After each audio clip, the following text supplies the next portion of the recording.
Okay, here we are, Matthew Russell Lee, Inner City Press, here in Lower Manhattan. Behind me, the courthouses, Southern District of New York, and the empty Metropolitan Correctional Center. Now, we're getting ready to cover the Sam Bankman-Fried trial starting on Tuesday, October 3rd. Also, Monday, October 2nd, the Trump trial, just behind the jail in 60 Center Street. We'll be there. We'll be covering both of them. Menendez also is due, for now, in the Southern District on October 2nd, Monday, but he wrote in yesterday. We covered it.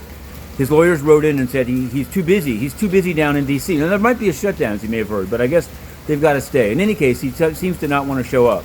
So we'll report on that. Sam Bankman-Fried, there were two things that happened. Yesterday, Judge Kaplan, not surprisingly, ruled that he will remain detained during the trial, but he will be brought to the holding cell of 500 Pearl behind me at 7 in the morning, and we'll be able to give extra hours when there's witness testimony. So there's that. But then, in the evening, there was a letter from his lawyers saying that, I guess, two witnesses that will be testifying under immunity, he has to decide. Sam has to decide whether he wants them to force them to be in person invoking their Fifth Amendment rights. Not in front of the jury, because that wouldn't be a good look. Now, the question is, these are clearly not the people who've already pled guilty. Ellison, Wang, etc., and now Salem. These are two other people. Trabuco, nobody quite knows, but we're all over it. And we're going to be reporting in infinite detail.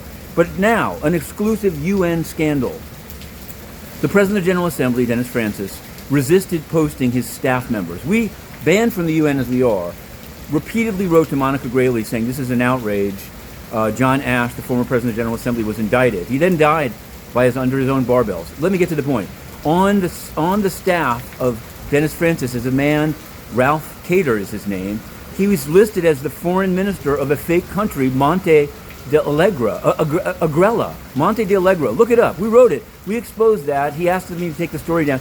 It's incredible that the UN has gone so far that on the staff of the President of the General Assembly is a guy who is the foreign minister of a fake country. Inner City Press will not rest. We continue.